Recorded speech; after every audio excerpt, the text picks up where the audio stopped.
안녕하세요. 앵콕학원의 수유관에서 고등수학을 담당하고 있는 도정선 강사라고 합니다. 이번 겨울방학 고등수학을 수업을 선택하는 데 있어서 도움이 될 만한 정보를 준비했습니다. 바로 시작하겠습니다. 간단하게 제 소개를 하겠습니다. 저는 수학 강의는요, 2010년도 15년 전에 대학 졸업 이후에 바로 시작을 해서 현재까지 이어져 오고 있고요.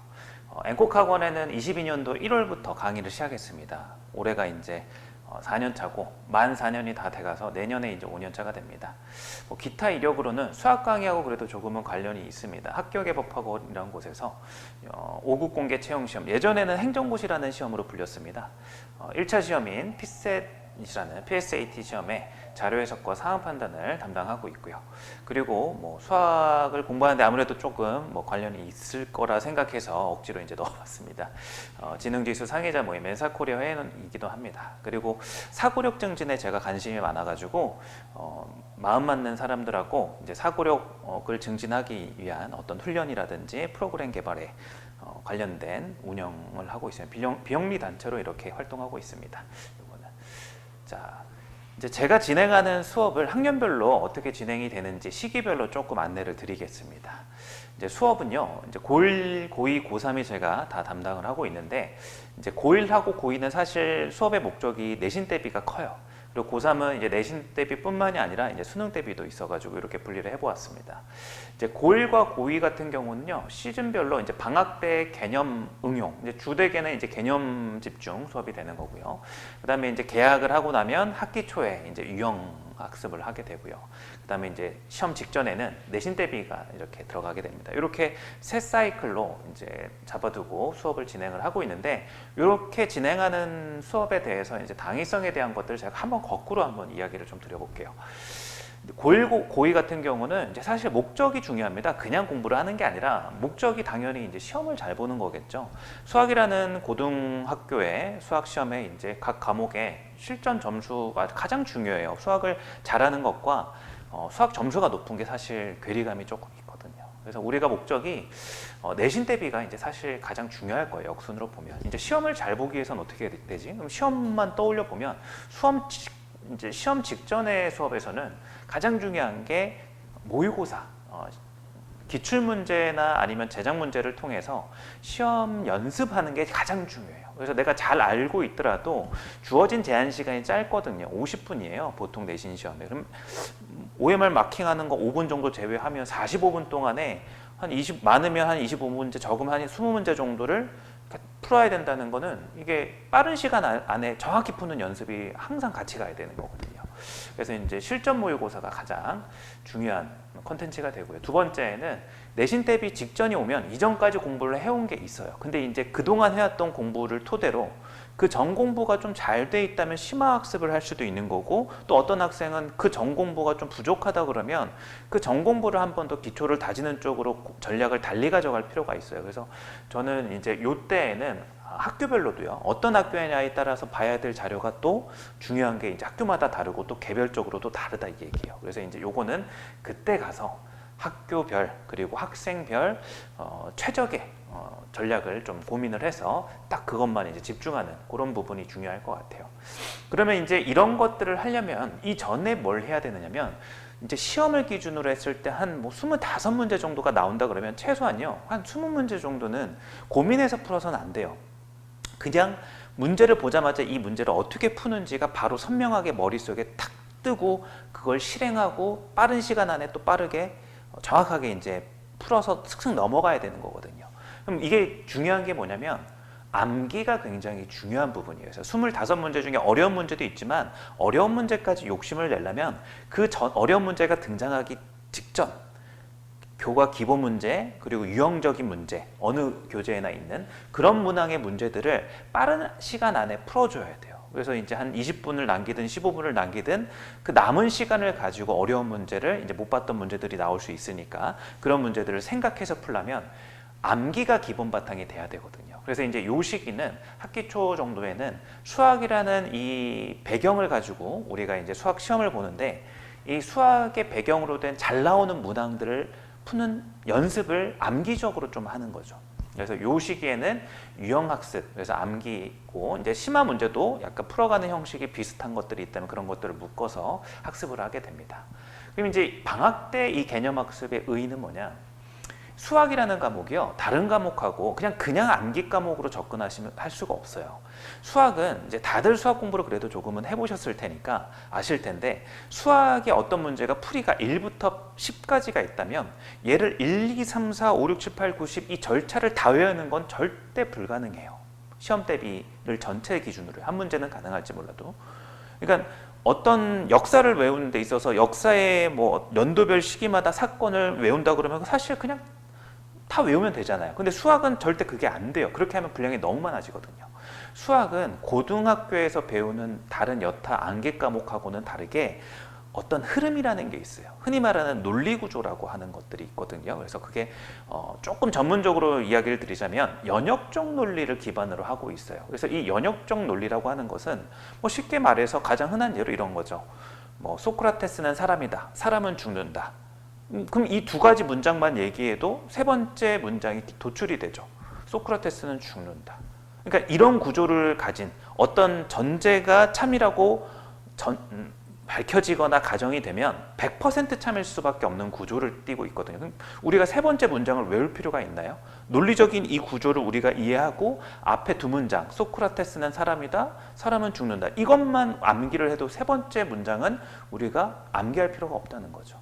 그래서 단편적인 예로서 이런 논리를 얘기를 드렸는데, 이 수학을 암기하기 위해서는 역설적으로 이 수학이라는 걸 알아야 돼요. 그래서 제가 수학과 이제 이 시험의 입장에서는 수학 시험을 잘 보는 게 목적이지만, 이 수학 시험을 잘 보기 위해서 이 내신 대비를 하고 유형 수업을 할 때 암기를 제가 제일 처음에 강조드렸지만, 이 암기를 잘하려면 여러분들이 이 수학이 어떻게 생겼고 이 수학 공부가 다른 과목하고 어떤 차이점이 있는지, 아까 이야기 드렸던 연역적 논리 하에 이 수학이라는 학문의 성질을 좀 알 필요가 있어요. 그리고 이 방학 때 이루어지는 이 시기별로도 보면요, 방학, 겨울방학 같은 경우하고 중간고사, 기말고사 텀이 가장 길잖아요. 이때 그냥 뭔가 암기를 다른 기계적인 암기를 통해서 이때 한다고 해도 이때 가면 보통 까먹거든요. 그래서 이때에는 암기보다도 수학이라는 학문의 특성에 기반해서 암기가 아니라 이 연역적 논리의 구조를 이해하는 데 에너지를 가장 많이 집중하게 되는 시기입니다. 그래서 좀 약간 제가 봤을 땐 이때는 수학 시험을 대비하는 거지만 개념 요 방학 때가 수학을 수학답게 하는 시기라고 생각이 듭니다. 자, 그리고 이제 고3 같은 경우는 이제 정상적으로 고1, 2 과정을 거쳐왔다면 이제 내신 대비가 이제 1학기가 남아 있는 상황이기도 하지만 그 해 말에 이제 보통 11월에 있는 수능 시험이 이제 대비가 같이 돼야 되잖아요. 그래서 이제 수능 대비 수업에서 이제 이야기를 드리자면, 요거는 시즌별로 나뉘는 건 아니고요. 이제 비율의 차이만 있을 뿐이지 한 수업 안에서 이번 겨울방학 때부터 세 가지 내용들이 이제 같이 진행이 됩니다. 그래서 이제 이번 겨울방학은 아무래도 개념 정립과 고난도 학습에 이제 치중한다면 한 7월쯤 이제 1학기가 끝나고 나면 7월쯤 가면 이제 수능이 한 4개월 정도 남는 시점이거든요. 그때는 이제 모의고사 비중이 올라가는 형식으로, 그때 이제 7월쯤 되면 이제 공부가 애내독되면서 이제 개념 정립이 이제 큰 의의가 없어지는 시기라서 이제 비율 정도의 가중치 차이다라고 이제 생각을 해주시면 돼요. 그래서 이제 수능 대비로 들어갈 때 이제 수능이라는 이 시험이 전국 단위에서 유일한 하나의 시험지로 전 국민이 전 수험생이 같이 보잖아요. 그러다 보니까 전 범위를 가지고 딱 30문제, 굉장히 문항수에 비해서 범위가 넓죠. 그래서 단원별로 많이 나올 수 있는 문제들이 몇 문제 안 됩니다. 뭐 어떨 때는 안 나올 때도 있고, 어떤 단원은 많이 나와봤자 한 2-3문제 정도가 맥스입니다. 그래서 이제 뭐 이상한 문제들이 절대 나오지 않고요. 뭔가 개념에서 크게 벗어나지 않고 수능적인 문항들이 이제 구성되어 있다 보니까 내신하고는 조금 차이가 있어요. 그래서 이제 개념 정립을 할 때에는 이 수능적 개념의 확장, 이제 여기에 제가 하나 추가하고 싶은 얘기가 있어요. 축소도 필요해요.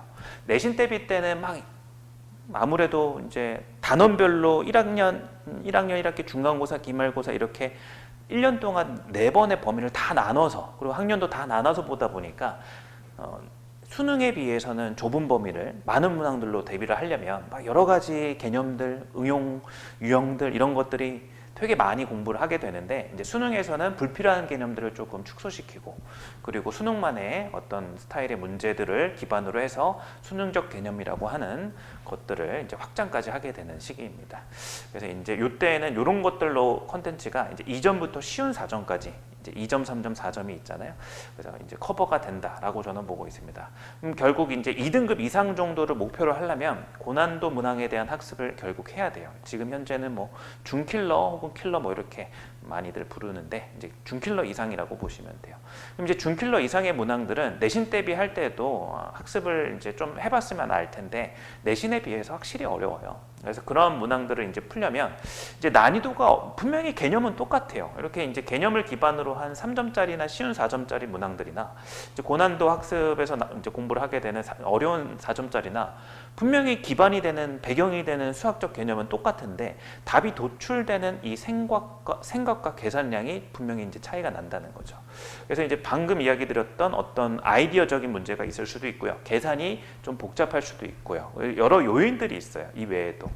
그래서 이제 이 고난도 학습을 할 땐 첫 번째가 단순히 어려워서 못 풀었네, 안 풀리네, 막연하게 가져갈 게 아니라 난이도가 어떻게 결정이 되는지를 우리가 이해하고 그걸 기반으로 이 고난도 문항을 연습할 필요가 있더라고요. 그리고 이제 그런 것들이 어떤 이점이 생기냐면 똑같이 어려운 문제더라도 이 어려운 문제를 못 푸는 이유, 상세 이유가 다르다는 얘기거든요. 그래서 그 상세 이유를 내가 알고 그거에 기반해서 문제를 풀다 보면 똑같이 못 풀어도 아, 내가 이 부분이 약하구나. 자기의 취약점을 객관화할 수 있다는 게 가장 큰 장점이 되는 거죠. 그래서 제가 수업을 매년 하면서 가장 안타까운 게 고3 학생들이 문제만 그냥 쓱 풀어요. 그리고 어려운 문제, 풀 수 있는 문제, 어려운 문제, 손도 못 대는 문제 뭐 이렇게 분류만 해놓고 어려운 문제는 왜 내가 이걸 못 풀지라는 이 분석을 잘 할 줄 모르거든요. 그래서 이제 제가 제안 드리는 거, 그거를 제가 수업을 오랜 기간 하면서 스스로 만들어낸 겁니다. 5단계 자가학습법이라 해서 난이도를 결정짓는 5가지 요인을 기반으로 해서 그 챕터별로 우리가 문항들을 복기를 하게 되면 단순히 문제가 어려워서 못 풀었다가 아니라 이 문제에서 어떤 부분 때문에 못 풀었다. 이런 것들이 데이터가 학생들별로 쌓이기 시작하면 그것들에 기반한 요인들을 계속 이제 집중하다 보면 그 성향이라는 게 있어요. 아, 내가 뭐 예를 들어서 그래프에 약하구나. 혹은 계산량이 복잡했을 때 이걸 내가 식처리를 잘 하는 게 부족하구나.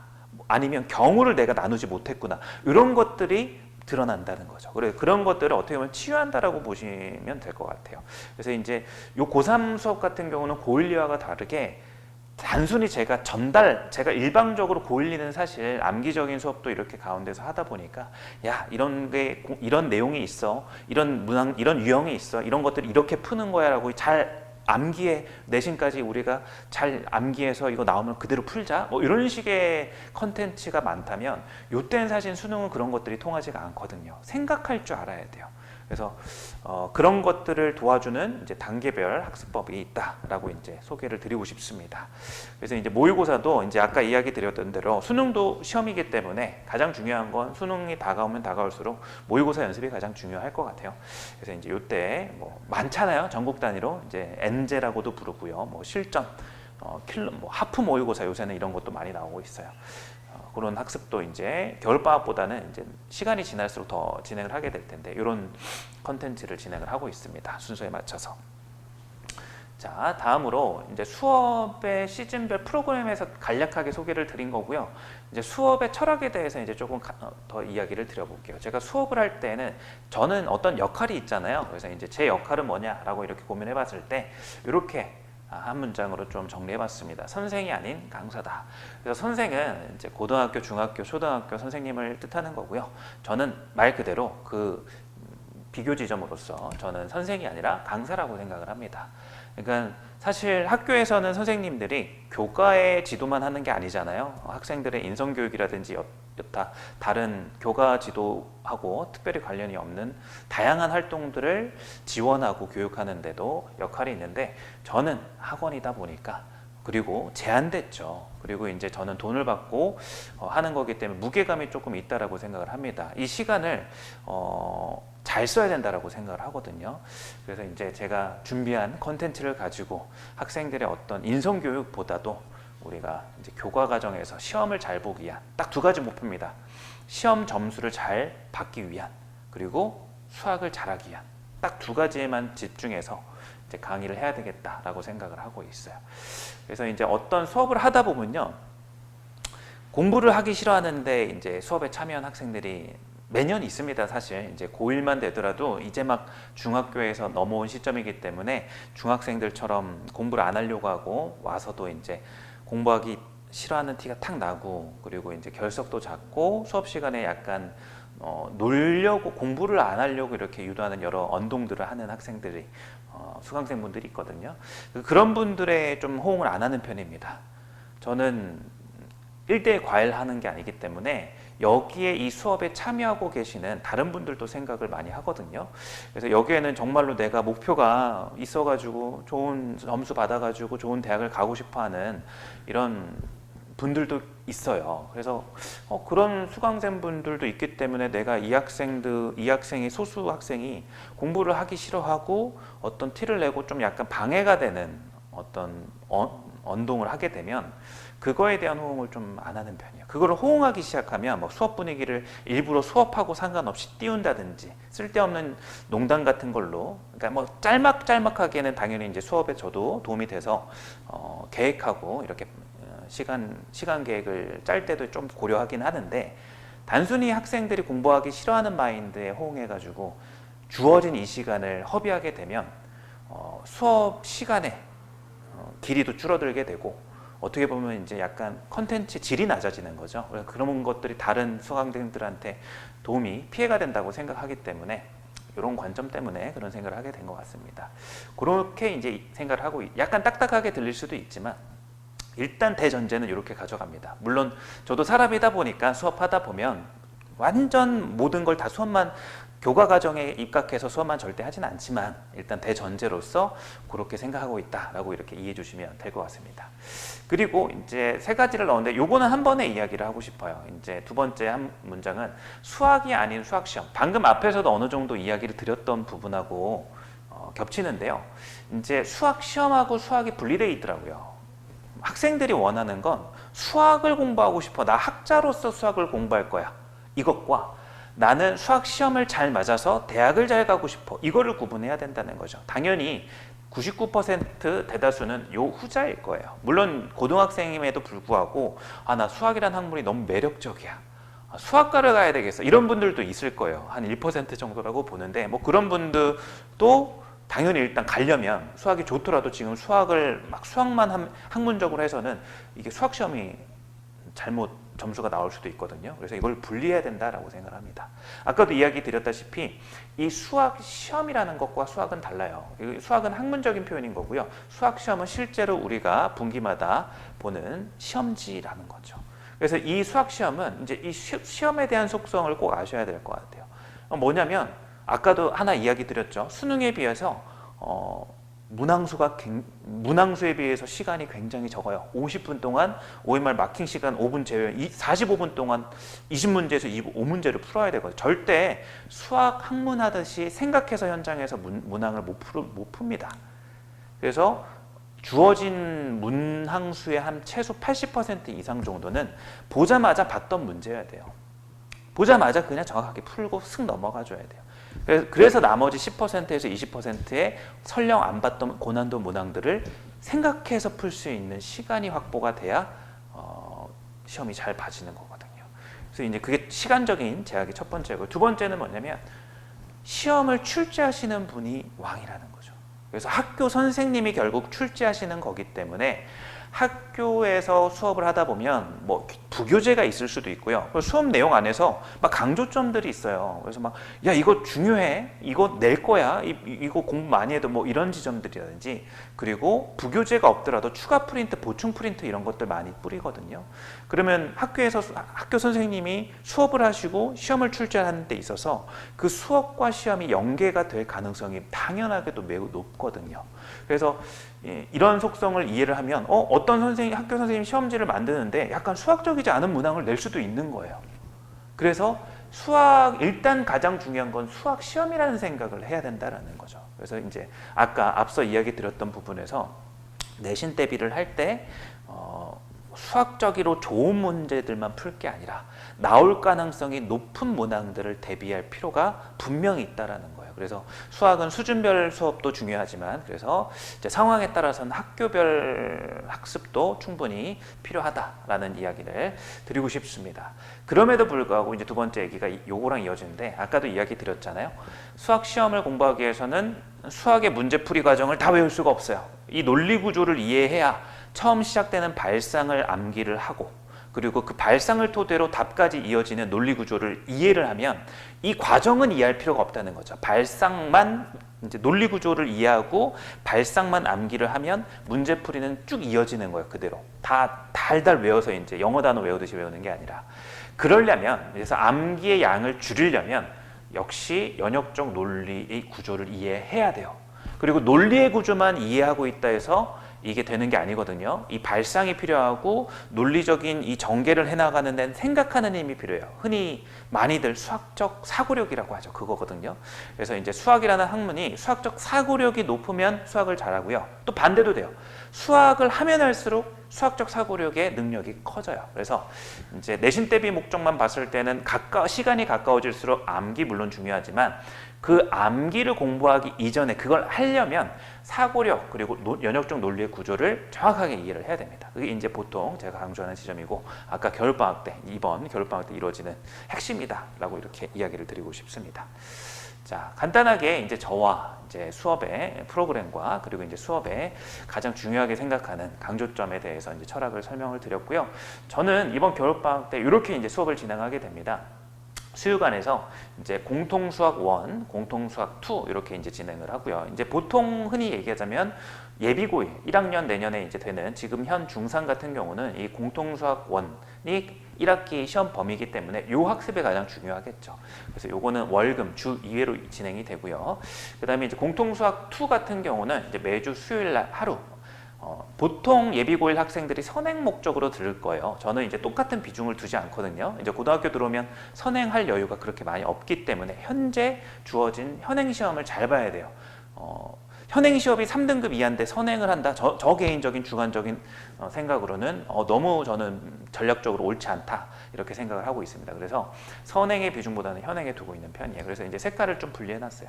그래서 예비 고의 같은 경우는 이제 대수, 요게 현행 수업이 되겠죠. 월금에 진행이 되고, 그다음에 이제 미적분, 2학기에 배우는 선행은 이제 주 1회 정도로 이렇게 선택을 할 수 있다라고 보시면 돼요. 이제 아래 세 개 같은 게 예비 고3 같은 경우 이제 수능 대비랑 내신 대비가 같이 이루어지는데요. 이제 미적분, 개정전 미적분이라고 불리고요. 요거는 이제 월금, 현행이 되기 때문에 그리고 이제 선택 과목이다 보니까 예비 고3 같은 경우는 확률과 통계와 미적분 중에서 하나를 선택을 하게 되잖아요. 이 두 개 수업이 이제 병행적으로 선택에 따라 이루어진다라고 보시면 돼요. 그리고 이제 요거는 온전히 마지막 수능 대비를 위한 수업이에요. 수원, 수투, 수능 대비. 그래서 요때 이제 매주 수요일마다 이제 자료를 준비해서요. 이제 기본부터 심화까지 수업을 진행할 예정입니다. 자, 대강 이렇게 예비 고1부터 고3까지 수업이 있다 정도를 알려드렸고요. 이제 자세하게 예비 고1과 예비 고2, 예비 고3 이거를 나눠서 수업 안내를 좀 더 드리도록 하겠습니다. 네, 예비 고2 대수, 미적분, 확통 요 수업에 대한 상세 안내 시작하겠습니다. 이제 요 세 수업이 있는데요. 현행 수업인 대수 가 가장 중요하고요. 이제 추가적으로 혹시라도 선행이 더 필요하다 싶으면 미적분이나 2학기에 진행이 되는 확통을 더 추가적으로 고려해 볼 수 있을 것 같아요. 이제 대수부터 안내 드릴게요. 수강 대상은 이제 주는 예비고이고요. 이제 부는 꼭 예비고이가 아니더라도 미리 학습을 한번 해보고 싶다 하는 선행 학습자도 괜찮을 것 같습니다. 장소는 앵콕학원의 수유관이고요. 여기는 이제 해화여고 정문 앞이에요. 가장 가까운 지하철역은 화계역, 경전철 화계역이 가장 가깝습니다. 개강일은 26년도 1월 2일 금요일 오후 12시이고요. 강의 시간은 매주 월요일과 금요일 주 2회로 오후 12시부터 오후 4시까지 4시간 진행되고요. 시간은 4시간으로 정해졌지만 이건 미니멈이라고 보시면 되고 필요하다면 학생에 따라서 개별적으로 좀 부족한 부분을 더 하고 가실 수 있어요. 자, 그 다음에 이제 수업 목표는 이 대수라는 과목의 개념 학습 그리고 심화 문제풀이 이렇게 목표를 설정했습니다. 자, 진행 방식은 3교시 제이요. 그래서 1교시, 2교시, 3교시가 각 70분으로 진행이 될 예정이고요. 첫 번째 교시는 바로 진도 나가는 판서 수업인데 이제 주로 전 수업에 대한 숙제들이, 과제들이 있다 보니까 주요 문항들에 대한 공통풀이를 좀 진행을 하고 진도를 나가고요. 2교시에서는 주로 그날 나갈 진도를 쭉 나가게 됩니다. 마지막 3교시에서는 그날 있었던 진도에 대한 어떻게 보면 확인하는 학습과 그리고 주요 문항을 제외한 학생들마다 이제 틀리고 질문할 문항들이 좀 달리 있을 거잖아요. 그런 문항들에 대한 피드백을 받을 수 있고 그리고 또 이제 완벽하게 틀렸던 문제 모든 문항들을 다 하고 갈 수 있는 시간이라고 생각해 주시면 될 것 같습니다. 자, 대수 강의 계획은요. 총 1월과 2월에 총 8주차 수업 계획을 잡았어요. 그래서 대수의 첫 번째 단원인 치스로그부터 해가지고 마지막 단원인 수학적 기납법이 이제 이렇게 쭉 나열되어 있습니다. 이러한 순서로 진행이 될 거고요. 이제 수업을 진행하다 보면 조금 빨라질 수도 있고 조금 늦어질 수도 있을 텐데 만약에 진도가 부족하다면 2월 마지막 주 기준으로 좀 그런 시간적 계획이 좀 차질이 생겼을 때 꼭 진도 마무리를 하겠다 보충을 하거나 다른 수단을 이용해서 그렇게 약속드리겠습니다. 그리고 3월이 되면 이제 학교별로 내신 대비 수업이 가장 중요해지는 시기라서 이제 학교별 반 혹은 이제 수준별 반으로 이동하는 시기다라고 생각해 주시면 될 것 같아요. 요 수업의 이제 강조점을 좀 키워드로 이제 4가지로 이렇게 문장 단위로 이렇게 써놨는데요. 자, 수학적 논리의 이해. 이제 앞서 조금 설명을 드렸는데 이 시기 겨울방학 때 수학을 다 외운다는 건 참 어려워요.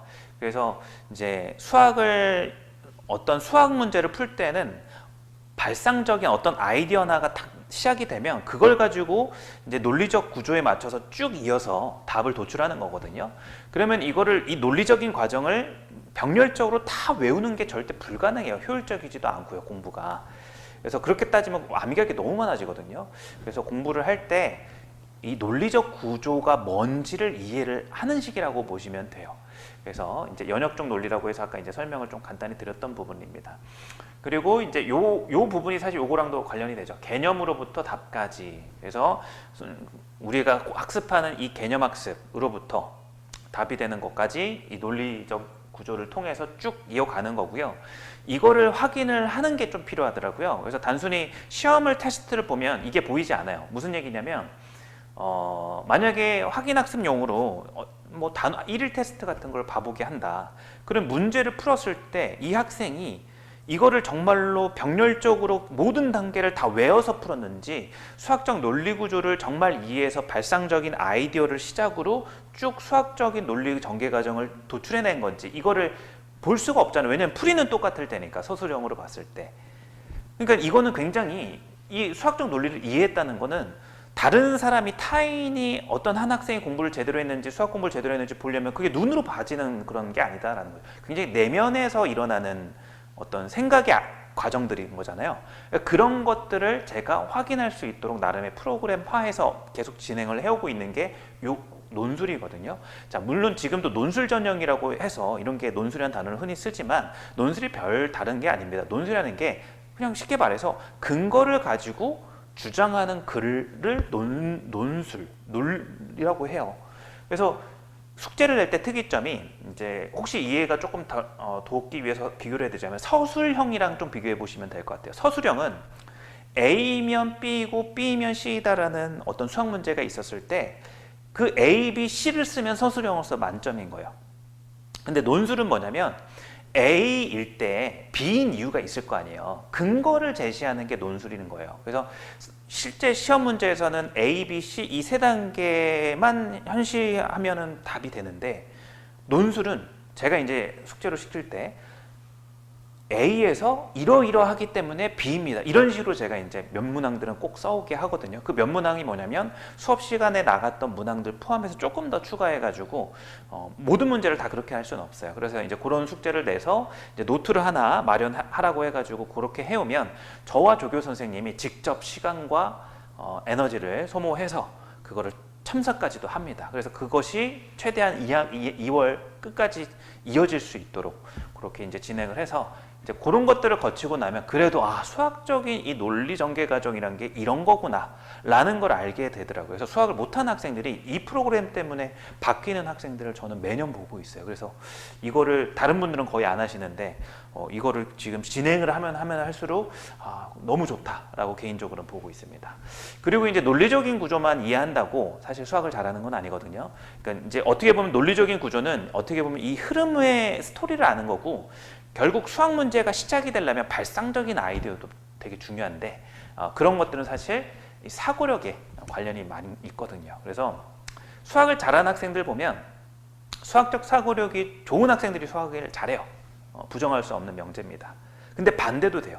수학을 공부할수록 수학적 사고력이 좋아져요. 지능지수도 근육처럼 변한다 이거죠. 그래서 이제 요 시기가 시험하고는 가장 먼 시기이기 때문에 방학 때 가장 개념적으로 그리고 수학적 논리에 기반해서 사고력까지 감안을 하는 수업이다 이렇게 생각해 주시면 될 것 같습니다. 자, 이제 미적분 수업 같은 경우는 2학기에 진행될 수업인데 이제 선행 목적인 거죠. 그래서 이 수업은 수학내단 때 이제 예비고이라 하더라도 선행 학습자가 될 것 같고요. 장소는 동일합니다. 그리고 개강일은 1월 7일 수요일 오후 12시이고요. 강의 시간은 매주 1회 수요일 날 진행이 돼요. 12시부터 오후 4시까지 동일합니다. 이제 수업의 목표는 방금 전 대수는 사실 개념학습만 중요한 게 아니라 그걸 토대로 우리가 심화학습까지도 연습을 미리 하거든요. 근데 이제 요거는 선행 수업이다 보니까 비중을 절대 저는 같이 두지 않아요. 제가 이렇게 좀 선행 수업에 대해서 조심스러운 게 뭐가 있냐면, 현행 수업이 당연히 시험을 바로 1학기 때 개학하고 나면 볼 거니까 더 중요한 건 다들 동의하실 거예요. 근데 선행의 목적은 뭐냐면, 그거를 현행 수업을 듣고 그 현행에서 1학기 중간 기말 때 2등급 이상 정도를 내가 우수한 성적을 받을 수 있다는 어느 정도의 확신이 있었을 때 선행의 의미가 있어지는 거거든요. 그러니까 2등급 이상 중에서도 다 앞서 나가겠다는 거 아니에요. 어떻게 보면 2학기 내용까지도 미리 공부하는 거니까. 근데 내가 3등급 이하인데 선행을 현행만큼 투자한다? 이거는 이건 되게 주관적이라서 제 생각인데 너무 옳지 않다 이렇게 생각을 하고 있어요. 그래서 현행과 선행은 절대 같은 비중으로 가져가서는 안 된다라고 보거든요. 그래서 주2의 수업에서 이건 주1의 수업이고요. 그리고 수업의 목표도 달라요.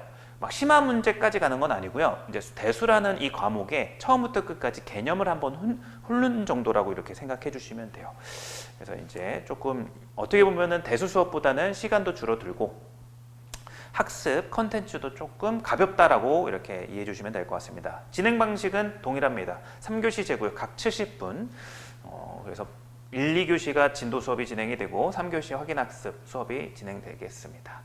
자, 미적분 강의 계획은요. 동일하게 이제 1월과 2월에 이제 미적분 첫째 단원과 마지막 단원 끝까지 이제 잡아놨고 다 나갈 것 같습니다.